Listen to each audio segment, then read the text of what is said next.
Welcome everyone. It's good to be back for our monthly webinar, and this time we will be continuing on our journey through the 12 steps. And I must say, as someone has been, I've worked the steps for a long time in my life, and I like this. I'm enjoying these webinar series myself because it gives me a chance to really go over them and listen to them. And over this last week or so, I've been able to tune in, and I mean, the amazing internet allows you to listen to wonderful speakers from any generation. I think it's, if I think of the days when I first got clean myself, and you were asking people at meetings, or they passed on a cassette tape, and yes, I did say cassette tape, guys. So any of you young guys out there might need to check on Facebook to see what that is. But we'd pass around tapes that people really thought were worth their salt, and yet I think these days I can type anything into the internet and I can hear Bill Wilson share. So I must say, over this last sort of week or two, I've listened to Sandy Beach share on these steps, and so I'm excited to present them, and have literally, they just come from a 12-step meeting. So it just reminds me of how important these steps are. And in particular, tonight we're looking at steps 8 and 9, and I've put 10 in here. Sometimes people will put 8 and 9 together and then put 10 into the maintenance steps of 10, 11, and 12, but we've put these three together, and as we go through them tonight, it might become more obvious why we've done that. So, of course, South Pacific Private, we're a psychiatric hospital on the northern beaches of Australia that we deal with mental health issues and addiction issues, and in particular we look at the underlying symptoms through the lens of the developmental model of immaturity. So please, throughout this webinar, if anything, if you're checking this out either live or online, please make contact with us, even if you're someone that's been through here and might be struggling at the moment. It's, you know, what we do know about treatment is sometimes we need that extra bit of support. So if you're listening and you're suffering with an addiction out there right now and you're in relapse, please contact us and see if we can help. So today we're going to continue to look and grow our awareness around the 12 steps, and in particular step 8, step 9, and step 10. Look at some insights and into the positive impact of these 12 steps and their recovery programs, and unravel some of the meanings. And what I enjoy about these webinars is I can pull in from so many of the 12-step fellowships and then different professionals in the field, because these tools are used now broadly and widely in treatment, and you can find all sorts of influence on them. So I particularly draw from AA, Alcoholics Anonymous, Narcotics Anonymous, Patrick Carnes' General Pathway Through the 12 Steps, Peer Melody's Breaking Free book, as we look holistically at the different research and different 12-step sort of experiences out there.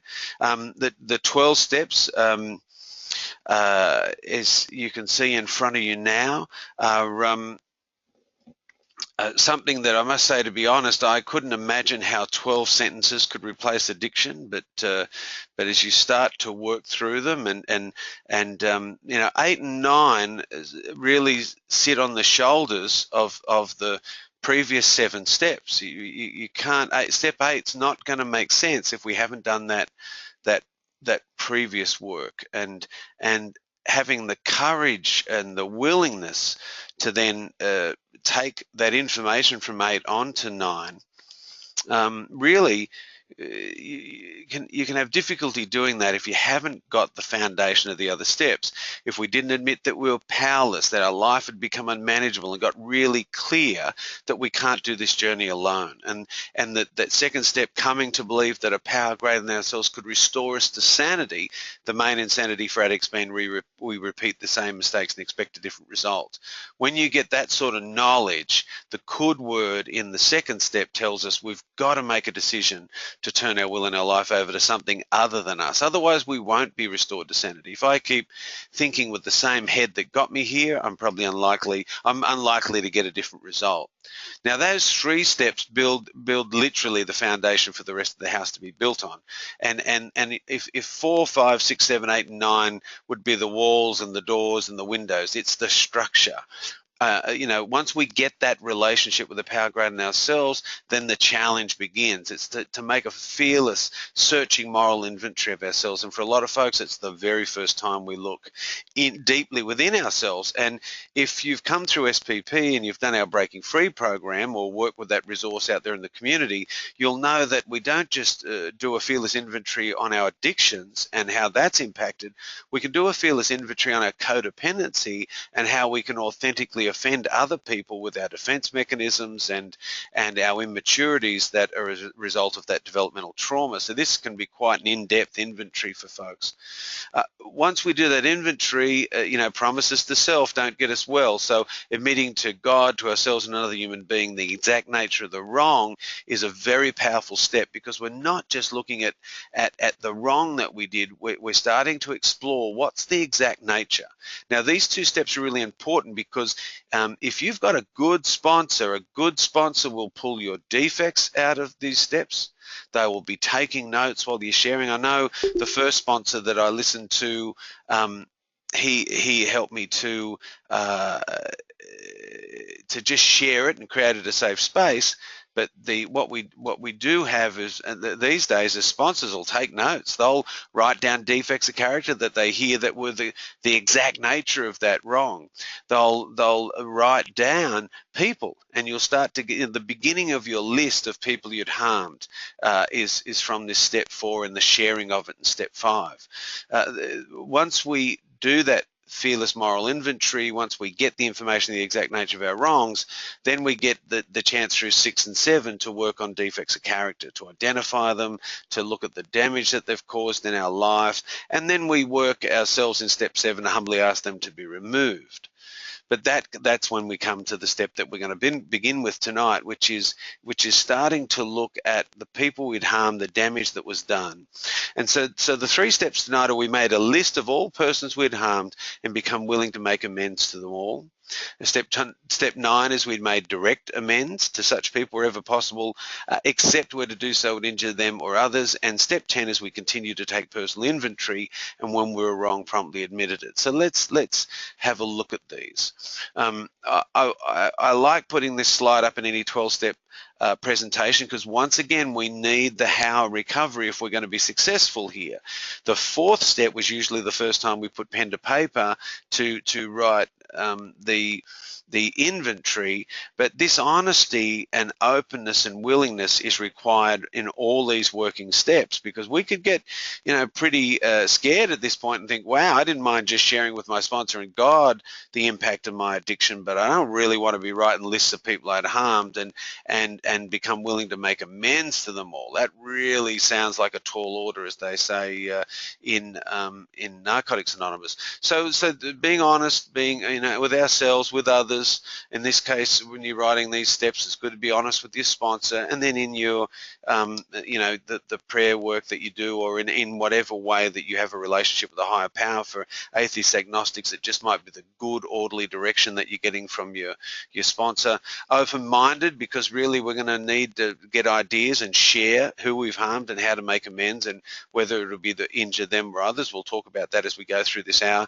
And then being open-minded to a higher power, because there certainly seems, and you'll hear this when you go to 12-step meetings, a synchronicity or a grace or a serendipity that comes when you get to this step. Once you make that list, it's very interesting how people start to arrive in your life that are on that list. So we'll talk a little bit about that as we go through. And then that willingness. It's one thing to get honest, one thing to be open-minded, but 3 frogs sitting on a log, if one decides to jump off, how many are on the log? Well, 3, until that one actually jumps. And that willingness is that back end of the how of I really need to put this step into action right now. And we'll talk more about that as we go through. So this recovery road requires giving up old ways in which you've nurtured yourself by living in the extremes. That's certainly the core, the primary symptoms, those extremes being the wounded child versus adult adapted child. Being in recovery means working the steps, and we were just sharing about it tonight, that if you're just going to 12-step meetings and that's the entirety of your program, then facetiously I'd say that we're just going to watch for the time being other people getting well. Because working the program means I work these steps in a informal and formal fashion, and tonight we'll talk about that formal fashion. That I attend meetings, and when I'm at meetings, I'm sharing about these other things, working the steps, being sponsored, my relationship with my sponsor, being a sponsor to others, because that can happen very early on.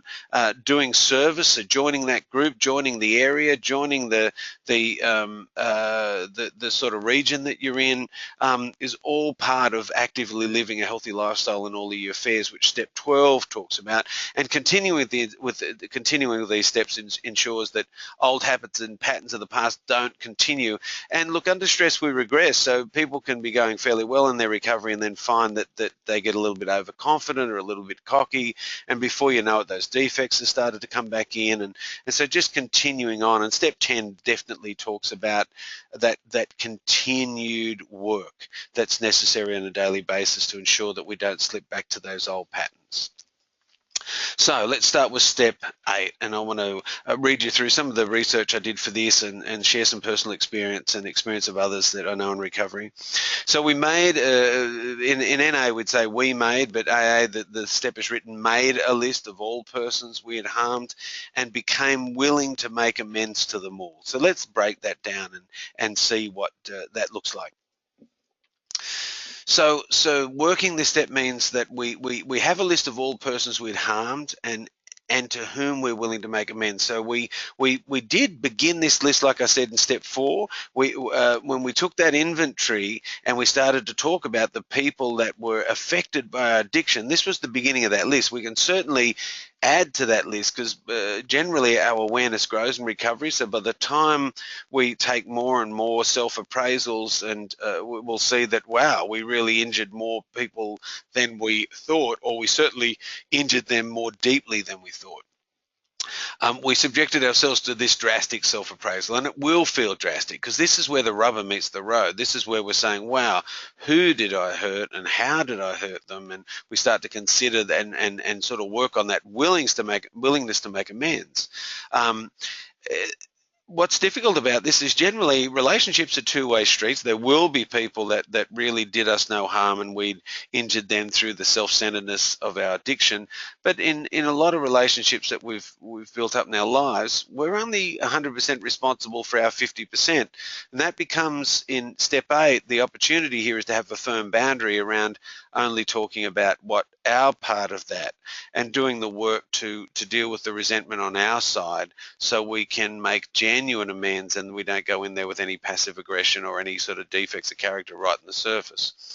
So we now go out to repair damage we've done in the past, and if we haven't the will to do this, we ask until it comes. Remember, it was, and this is a note that I wanted to put in here, that at the beginning of recovery, generally we make that commitment that we're going to go to any lengths. And I've heard it said that we went to any lengths usually for our addiction. So in recovery, it's about going to any lengths for the recovery from that addiction. The step 8 is an interesting step because it asks us to make the list and work on willingness. So I'll talk about that in a second. So from the step 4 inventory, and this is from 12steps.org, from that step 4 inventory, we have a good start for making that list of people. So I definitely start there. We look over the inventory, we reflect on our life, we start to write down, from those names, write down thoughts beside each name. And when we start to write down thoughts, how did we harm them? And if you go back to that step 5, we're looking at exact nature. So it might be that it's not just the wrong that we committed, because a lot of those wrongs we committed, if they were a significant long-term relationship, we've probably made those amends that addicts make, where they just say they're sorry, but they don't look at changing the behavior. So what was it that we did that harmed them? And looking deeply at that allows us to see the different ways that we harm them, the wrong and the exact nature of the wrong, the defects of character involved. once we get that list, it's considering what appropriate amends might be, and this is where a sponsor is pretty well essential, because you don't really want to trust your own thinking, because you're on its own, entering back into someone else's life. Step 9 talks about the harm we could do to others and ourselves. It's important that we consult people on this, and our sponsor will be able to share their experience, strength, and hope. Being part of a 12-step meeting that cycles through the steps, hearing how other people do it, is really important to give you ideas, and to make sure I'm willing in my heart to make the amends. This is important, because if I'm just doing it to sort of join the dots, I'm not really committed, I'm not sincere, then generally that lack of sincerity unfortunately comes out in the amends, and we can end up, if we're doing it in that environment or in that state of mind, creating more amends that we have to do later on, because the defects of character come back out, and we act out again. From the 12 by 12, and I still think this is one of the most important resources on the 12 steps. It says every AA, but if you're listening with other addictions, please just insert your addiction there. So every AA has found that they can make only a little headway in this new adventure of living until they first backtrack and really make an accurate and unsparing survey of the human wreckage they have left in their wake. If a willing start is made, then great advantages of doing this will also so quickly reveal themselves that the pain will be lessened as one obstacle after another melts away. And I think really at this sort of time we need inspiration, and that book was written by alcoholics for alcoholics, especially the 12 by 12. We can have some faith in this process, that the people that are that written this, and Bill Wilson, that this was something that they had to do themselves to get well. So when it comes to step 8, it's the beginning of that cleaning house. In step 8, we're setting out to clean up all the bruised relationships, the pockets of guilt, the pain, the fear, the resentment, and sadness that are stored up inside of us and stuck to our shameful past deeds. This undealt with material blocks us from loving people, loving ourselves, and God in the present moment. So it's essential, and I think that most of the time, carrying the guilt around, we get to a point in our recovery, especially if you've worked those previous steps, where there comes a time where we want to put that damage in the past. What I like about the steps is it tells us that it's not really a luxury that we can afford to sort of make a decision on whether we want to do it or not want to do it. The step really challenges us by saying that really, like the previous slide, we make little headway if we do not at least start within this step to put down the names, and then by putting down the names, looking at what we've done, and then looking at willingness, because a lot of the time we might need to really work on praying for the willingness to move forward. It demands a different kind of honesty. Now, that honesty I talked about in the How of the Recovery, it takes a lot of honesty to do a first step. It takes honesty to really admit our insanity in the second step and our need for support in the third step. To sit down and write a fearless moral inventory, that can be outrageous when we finally start to tell God and someone else what's really happened in our life. For a lot of folks, I know that Pia Melody, in her model of developmental immaturity around reality issues, the secondary symptom of reality issues, where we felt bad and flawed, we tried to cover it up by being good and perfect, is that we will, as a secondary symptom of that, have spirituality issues, that we fundamentally sort of are very uncomfortable with our own reality and sharing it, and then a result of that relationally is dishonesty. And you'll hear the layman's version of that as we're as sick as our secrets. So I think what they're talking about in step 8, it's another opportunity where we're challenged into honesty about being as sick as our secrets, that we don't just want to be that AA or NA or OA member turning up to meetings and we're working the step, we've got a little bit of time up. This is about continuing on in the hard yards.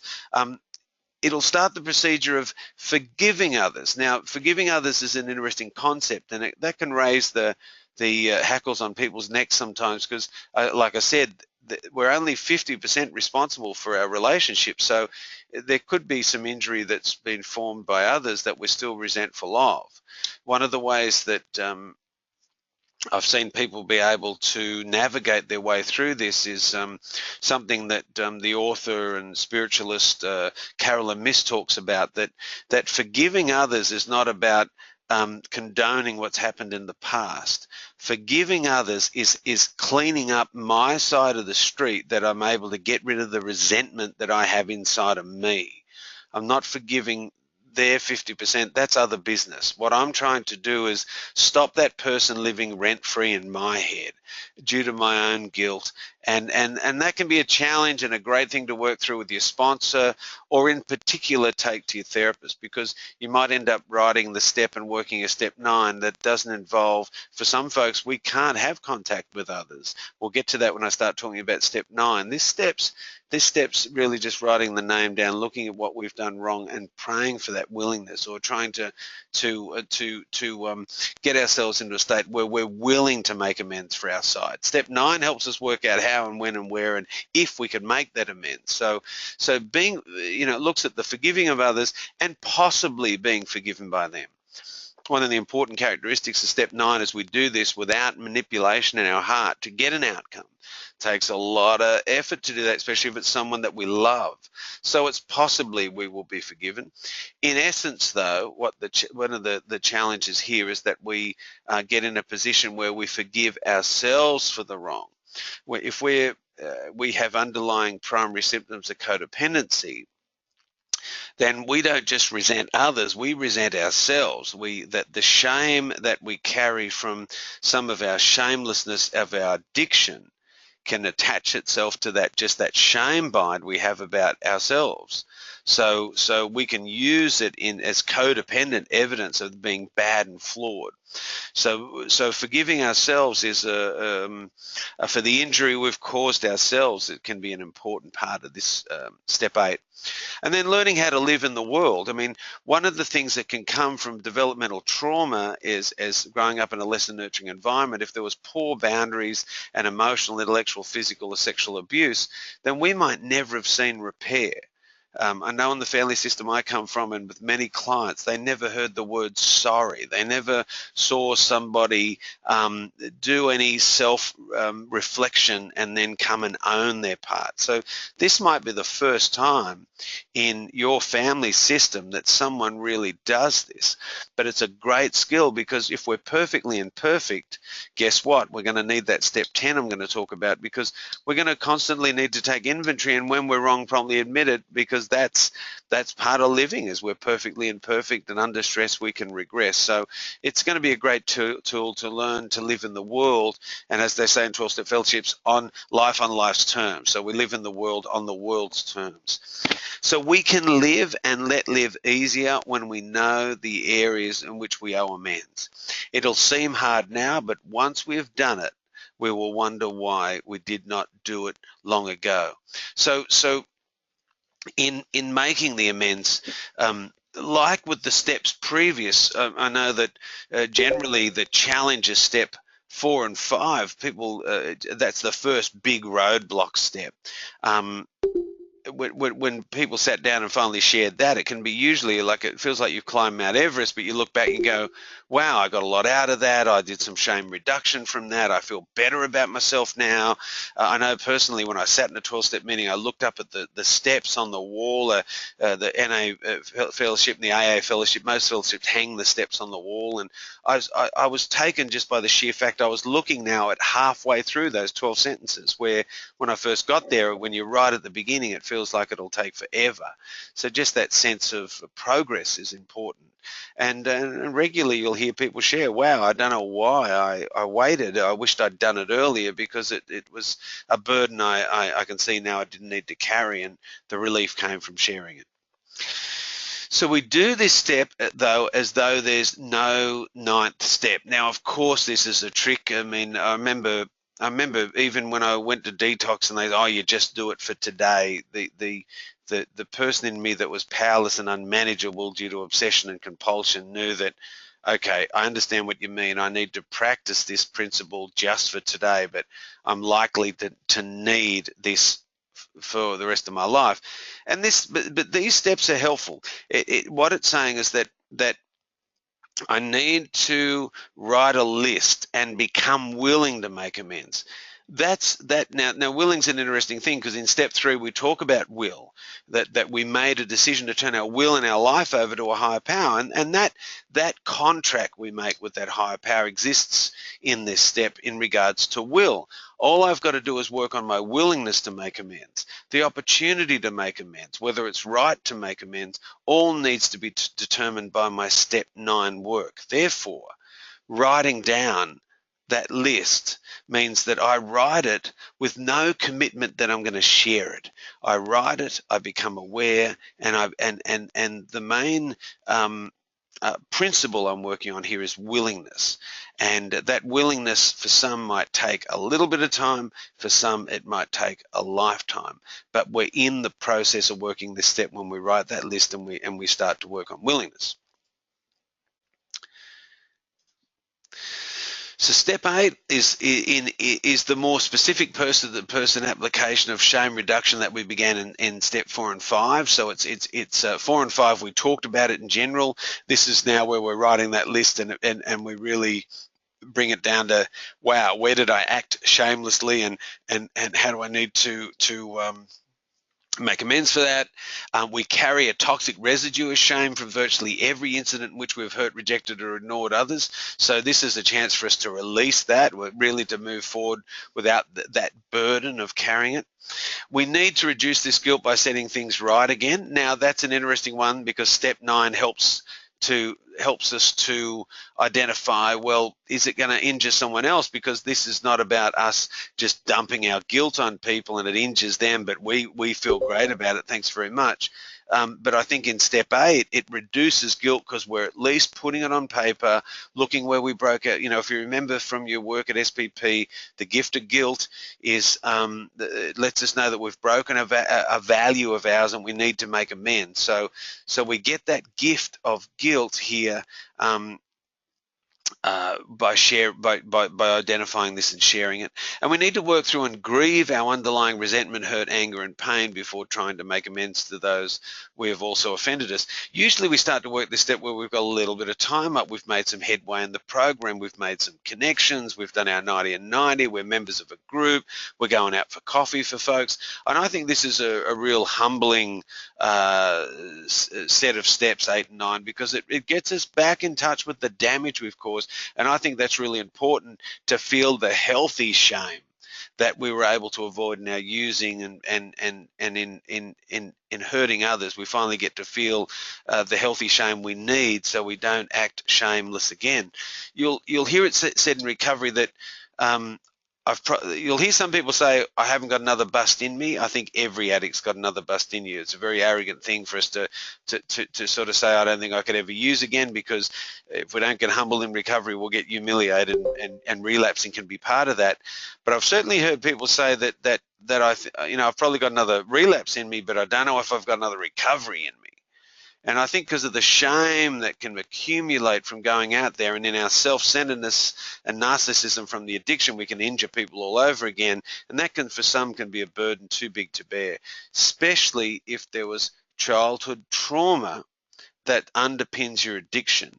And what I mean by that, I was interested this morning to listen to Dr. Alan Shaw talk about, for folks that have had disassociation as a trauma when they were young, especially very young, it basically is when we're in that part of our memory banks, we collapse out of our executive functioning and we go into hopelessness and deep worthlessness, and suicide for codependents can become a real option.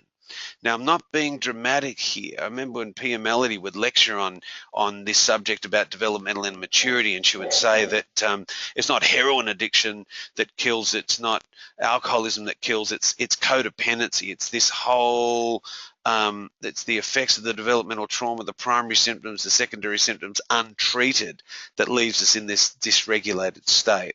So this is just another step of a building block that helps us get in touch with healthy shame as we move towards our recovery.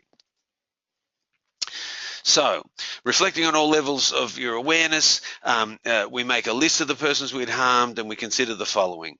We name the person who has been harmed. We've got to get clear and get down to the details. We look at the memories of the harm done, the thoughts about the harm done and writing those, and the feelings about the harm done, and what intentions have we now? And this is bordering on step 9, and what amends can we make for the harm caused? So this is pulled out of the gentle path through the 12 steps, where Patrick does put 8 and 9 together when he writes about the steps as a working concern.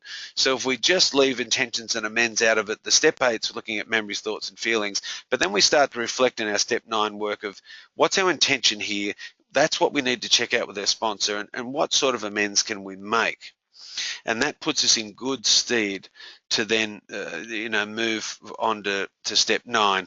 So the general principles here are reminding ourselves that we have decided to go to any lengths to find this spiritual experience, and I'm talking about the spiritual awakening as a result of these steps in step 12, that we ask that we be given the strength and direction to do the right thing no matter what the personal consequences may be, and point 3 is it's all about willingness, and this is from the big book, The One That Started It All. So we've written the list, we've done that work, we've looked at the amends, we've looked at the injuries, and we've made that commitment around willingness to go to any lengths. So then what do we do? If we talk about, we work step 8 without thinking about step 9, well, now we're at step 9.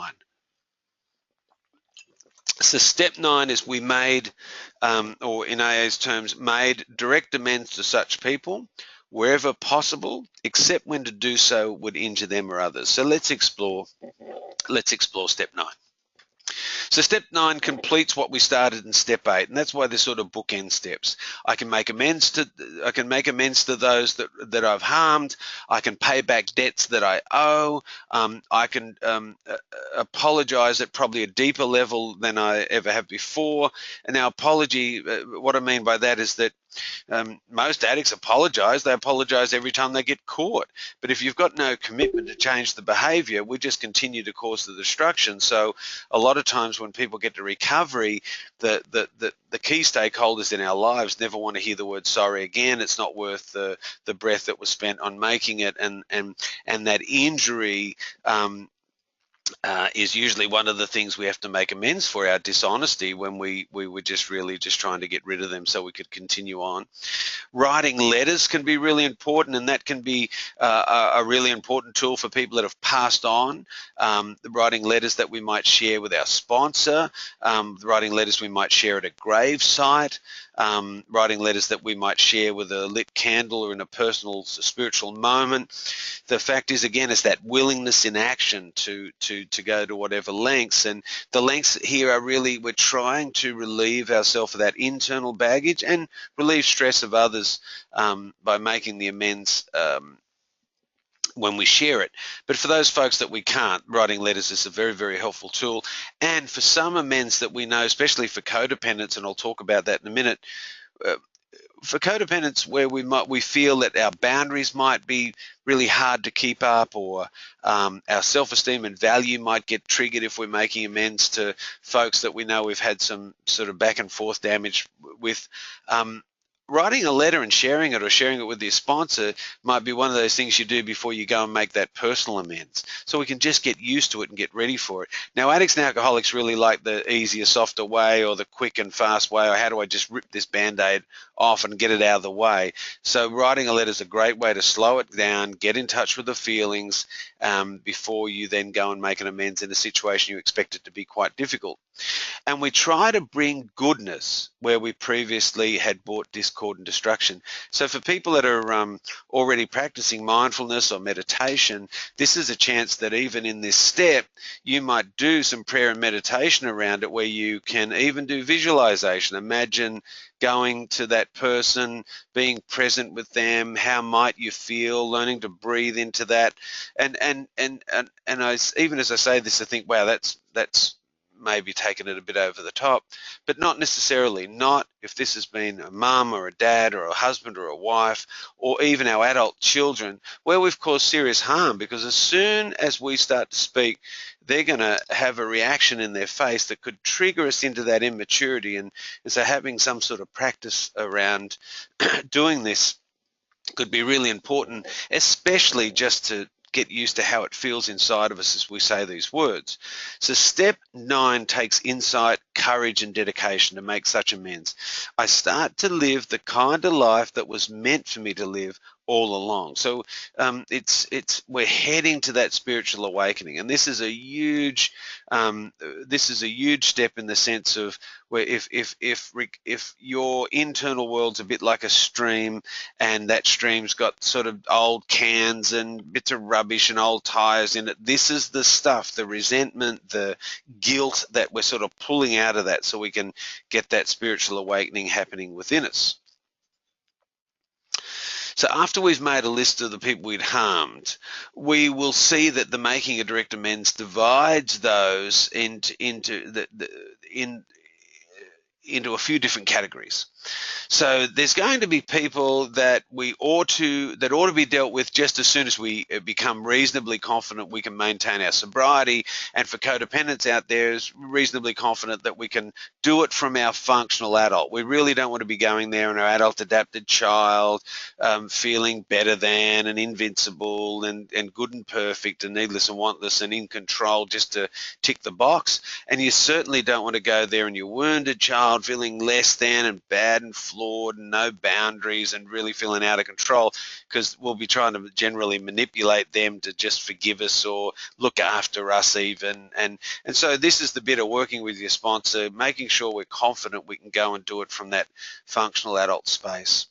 There will be those in whom we can make only partial restitution, lest complete disclosures do them or more harm than good.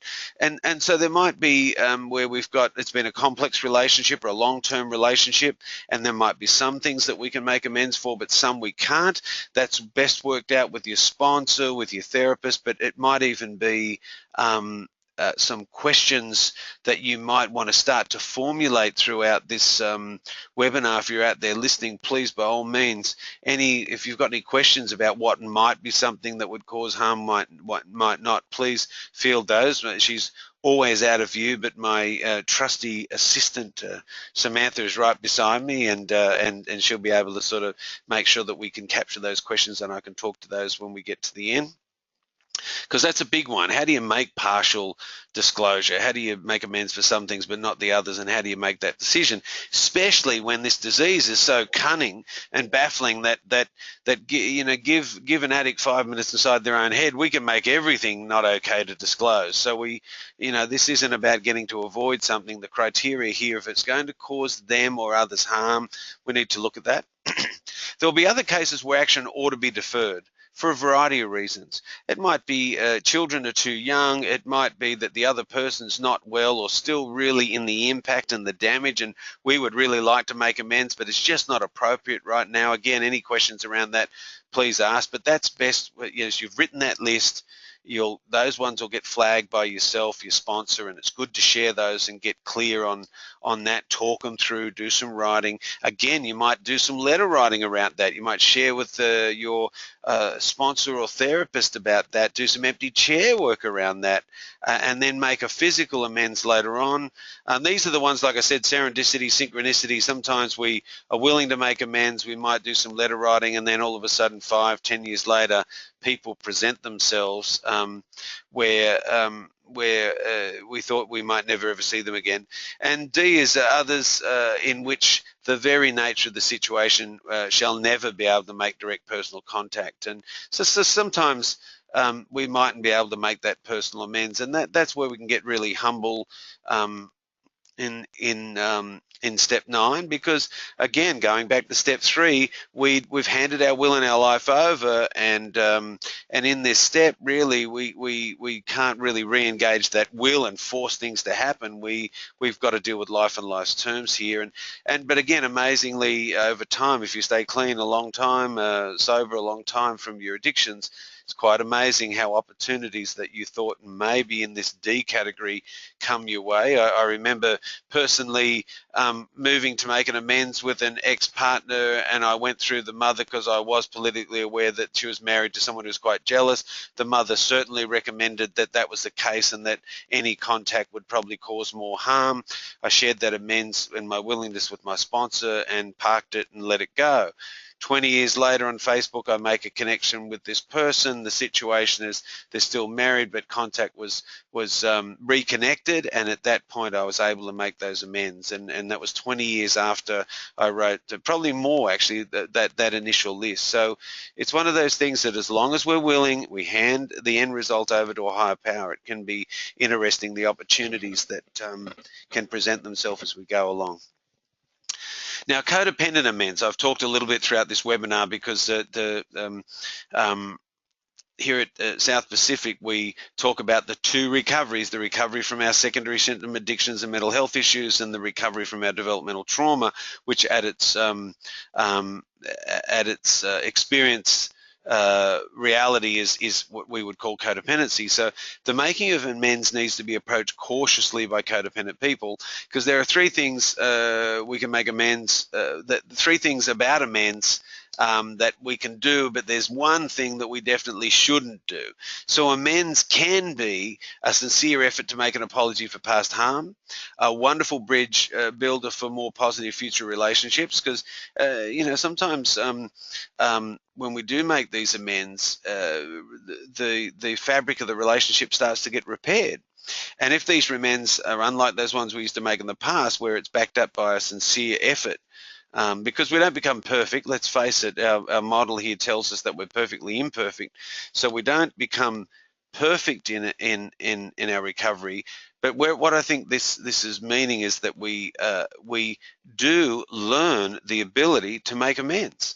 So if in our imperfection it injures a relationship, we're able to then finally have the skill, with boundaries and a sense of our own reality and valuing ourselves, to repair a relationship. And it becomes an effective agent for removing the tremendous weight of guilt, shame, and remorse.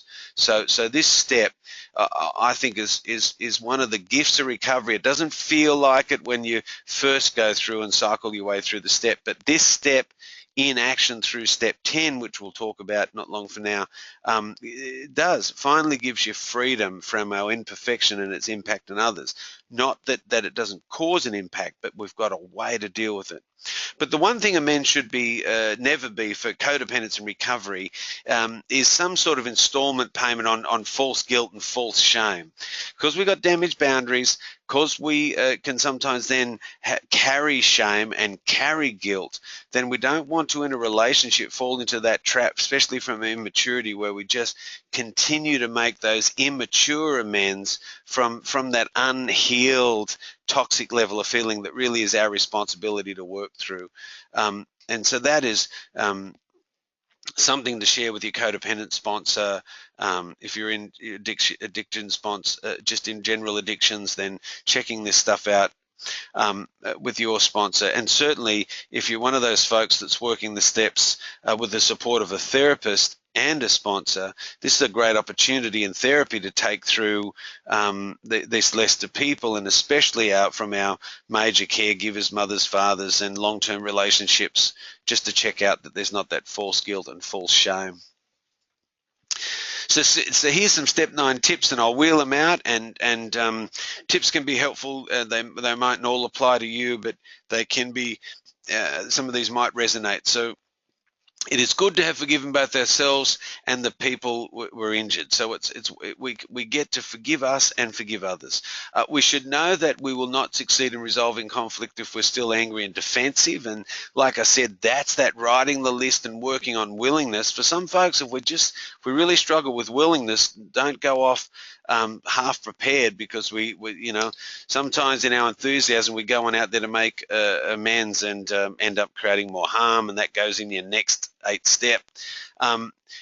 We need to have a good idea about what we want to say, and like I said, it can be helpful to practice that with a sponsor or with a therapist, because it's one thing to do it on the list, it's one thing to name it with your sponsor, but if you have difficulty in interpersonal relationships, which all codependents have quite complexly, by the time you face that person off, all sorts of feelings can come up that really derail us a bit. So being clear what we want to say can help us stay on that script. We need to make sure that we state our apology without assigning any blame. So we're making amends for the impact of our behaviour. We need to think through all the possible consequences so that we will not be caught out or be provoked to anger, being mindful of what's the nature of this relationship, how resentful might they be, talking that through with our sponsor, and if someone gets really angry, what's our escape from this? How do we exit that situation without creating more harm? Rehearsing it with your sponsor, therapist, or friend can help prepare us. We need to be open to any response we get from people we've injured. I've certainly made some amends and heard people make some amends where they go, where the other person is angry and they go, well, who cares? And I don't believe you. And even when you ask them, can I come and make amends? Look, I don't care. I don't want to know you. Sometimes when we make the amends, people are still bitter and use it as an opportunity to maybe dump on us. Now I think we need to keep the environment safe. And sometimes, as we'll talk about, it's good to not sneak up. One of the tips at the bottom is about not sneaking up on people. So we can sometimes, by talking to folks and letting them know we'd like to make amends, get a sense of the temperature of what the environment's going to be like, and it mightn't be appropriate. They mightn't want to hear it, and therefore we have to do it in a different way. Need to resist the temptation to point out to them what we felt did provoke us, and then that can really slip out there. A good sponsor is going to hold you accountable just to talk about your behaviour. This isn't the time to talk about them. In saying that, it's not uncommon for a conversation to ensue where someone might own their behaviour. This is talking about certainly not going there with either the expectation they're going to do it, or that we get really angry if they don't. Like I said there, it's a good idea not to take the other person by surprise. They have the right to know. I think for anyone that's been through SPP, we certainly talk about when we share a reality with someone, to say, give them that warning, can I share my reality with you? And I think amends is definitely, if we've caused harm to others, that we need to ask their permission. Could we spend that time with them? And this is the nature of what I'd like to get together about, because some people might want to continue to have a relationship with you, but they certainly don't want to have a relationship, that they mightn't want to talk about this, or mightn't be ready yet to talk about this. So therefore, that makes the next point make sense, that they also have the right to refuse to let you do this at this time, but we can leave an open window to talk about this. I think step 8 talks about that willingness. Step 9 is we make those amends where possible. So if someone says, I'm not willing to hear it right now, we can always let them know, well, look, in the future at any time, if this felt okay with you, I'd like that opportunity to do it, and then that's as much as we can do. And then we need to deal with our guilt and our shame and our fear and our pain through our work with our sponsor, God, and in therapy. So gentleness is our goal here. I don't know where I picked up the phrase, but I did see someone on my sort of work Facebook page said, "Be gentle," he says, and it is a word that I've picked up in recovery, that it's important, I find, to be gentle. I grew up with a lot of harshness, and at the core of that harshness, I can see, especially with my mum, that there was just fear and pain. She was very shame-based and very frightened. And it's important that I'm gentle with me. John Bradshaw makes that point around shame, that if it's humorous. if you don't laugh, you cry, I suppose. But yeah, you think you can shame me? Get out of the way and let an expert have a go. Usually, no one can shame us like we can shame ourselves. And so, gentleness is our goal here. Firstly, with us. We're writing an inventory here of we're drawing on our inventory from step 4. We're writing a list of people we'd harmed. We've got to work through our own wounded child, less than, bad and flawed ego state, and get gentle and come up into that functional adult that witnesses and supports that part of us, that allows us then to be gentle on ourselves and gentle on others. As you can see, this will be a lengthy, difficult, soul-searching process that requires creativity and courage. I mean, we pray the Serenity Prayer in most meetings. If you're a member of this community or alumni inpatient or day patient program, we pray regularly here, God grant me the serenity, to accept the things I cannot change, the courage to change the things I can, and the wisdom to know the difference. So it's quite interesting how often we'll pray for change and pray for courage to know whether it's something we need to change or something we need to accept. And this step really is that step is that prayer in action, because we can only become willing, we can only work on our side of it, and then really when we get to step 9 and we put that out to the people we'd harmed, we're quite powerless over whether they allow us or not. But if they say yes, then wow, this is a time where we need courage to move forward and face the impact of that destructive behaviour. So when it comes to steps 8 and 9, then we've got the business end done. Now, as I said, it could take time. The time schedule's not up to us. Life's what happens when we're busy making other plans. So, we might hear a few no's along the way, but generally, what we get is that from that inventory in 4, the impact of the defects of character on others, this is a chance where we've cleaned house. Now, step 10 comes along, and for my mind, it's where it's the step that says, okay, we've got to hear.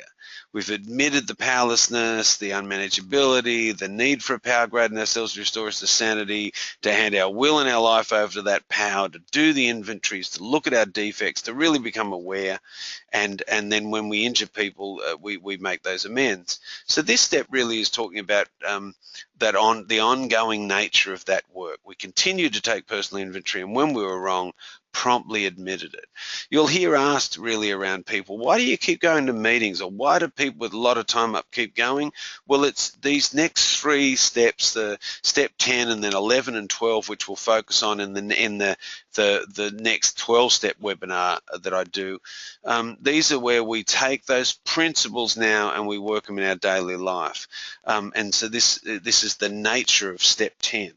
So some of the information about step 10 is it's laying the foundation. Step 10 is a pledge to continually monitor my life with honesty and humility. Now, humility in one of its definitions is to be aware of my assets and my defects. So if I'm in my humility, that helps me with taking the inventory to identify the wrong. If I'm not humble, I'm likely to be an adult adapted child. I'm better than, and I can transfer and blame you for the event. If I'm in my humility, my perfect imperfection, which is the functional adult reality, a skill we need to develop to accept my imperfections of self and others.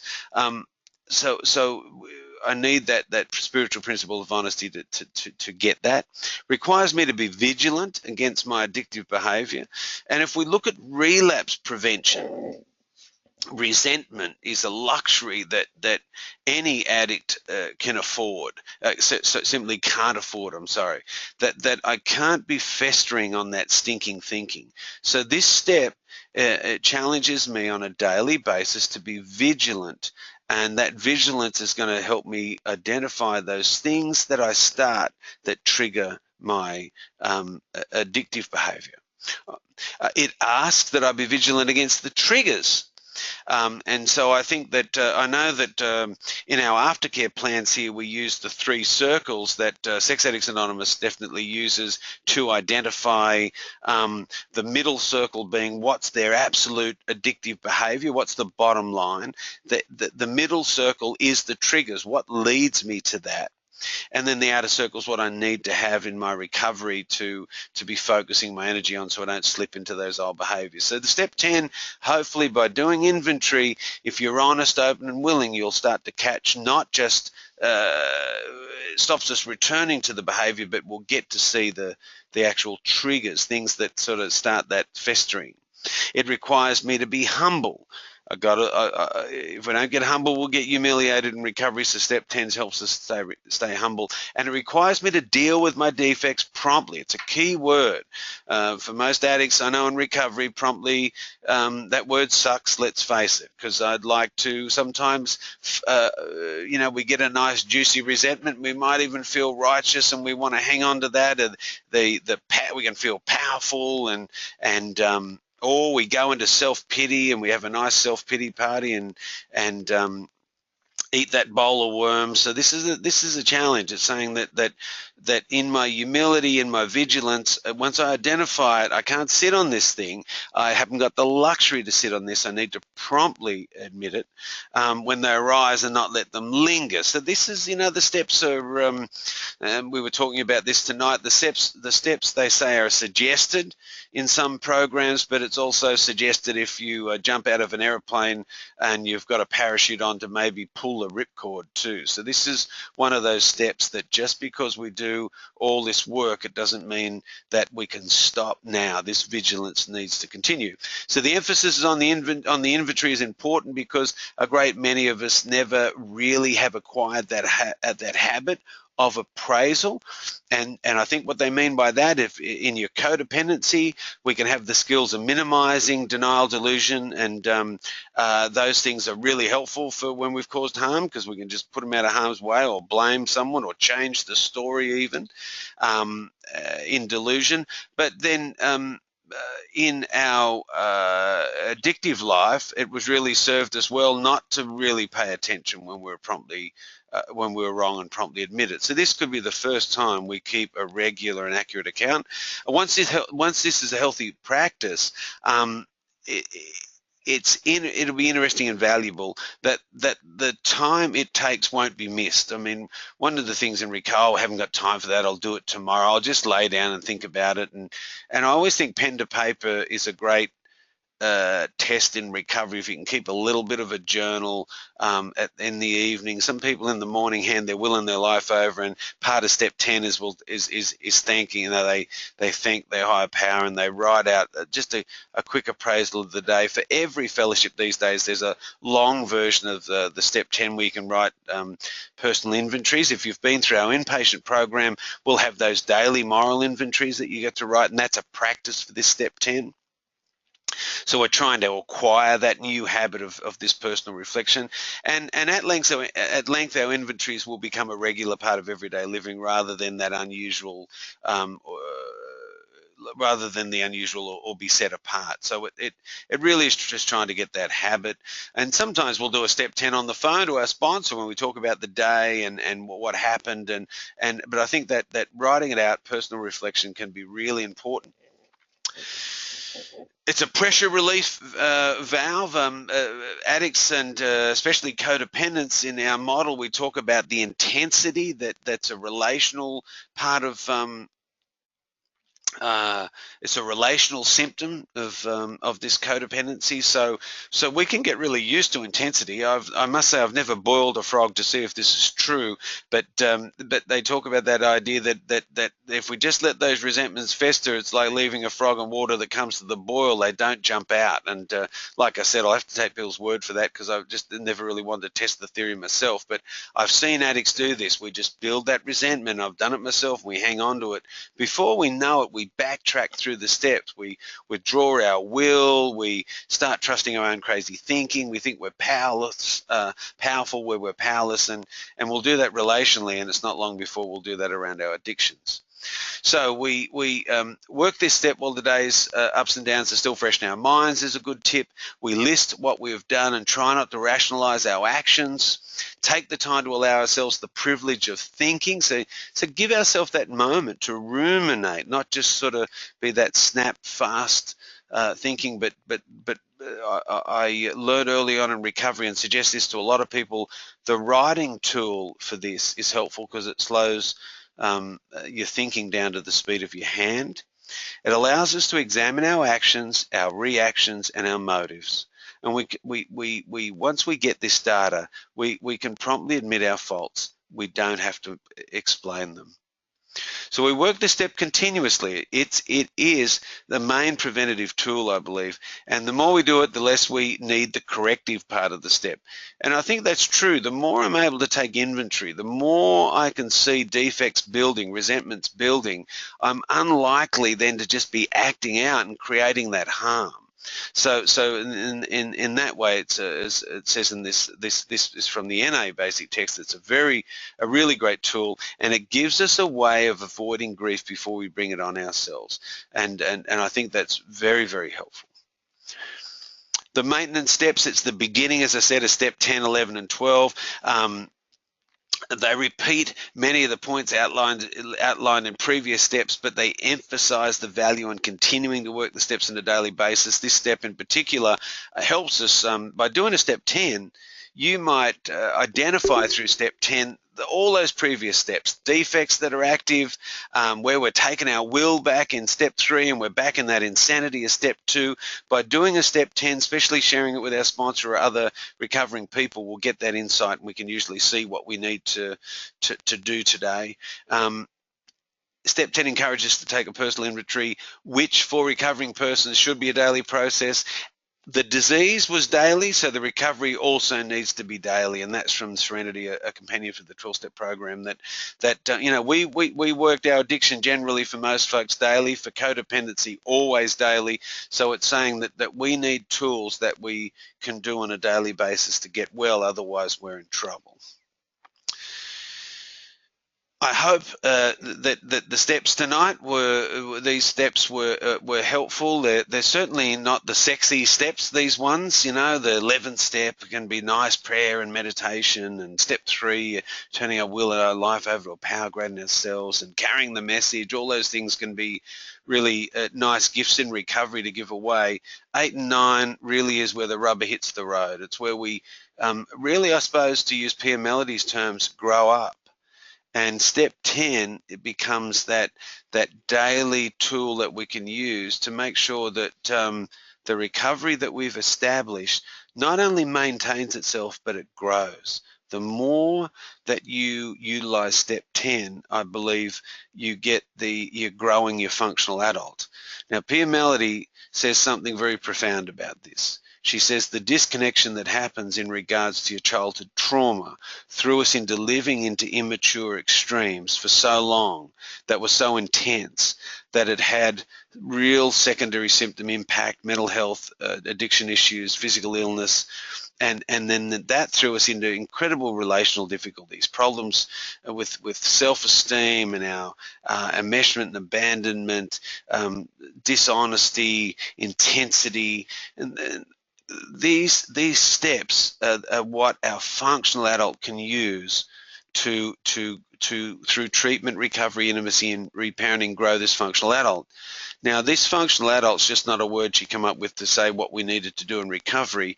It's about reconnecting back with me, reconnecting therefore back with my healthy shame, my humility, and that healthy shame and humility opens me up to a relationship with a higher power.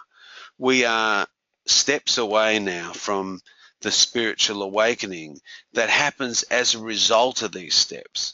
So it's not like we get to step 12 and we go, wow, this is amazing. This spiritual awakening is incremental, and it happens through the effort that we put into the steps on a daily basis. The spiritual awakening is incremental. And so what happens is if we reconnect back to ourselves and can live inside our own skin, then we reconnect back into that relationship with God. So I hope it's been helpful. If there's any questions at all, please send them through or email them through to our relationships department, and happy to be able to answer those via email. If you're out there and you're struggling with your addiction, please reach out for help. You're not alone. Contact us here at SPP. The number is here. My personal email is certainly up there, and as our signs say in the foyer, expect a miracle because you are a miracle. And I wish you a very good night.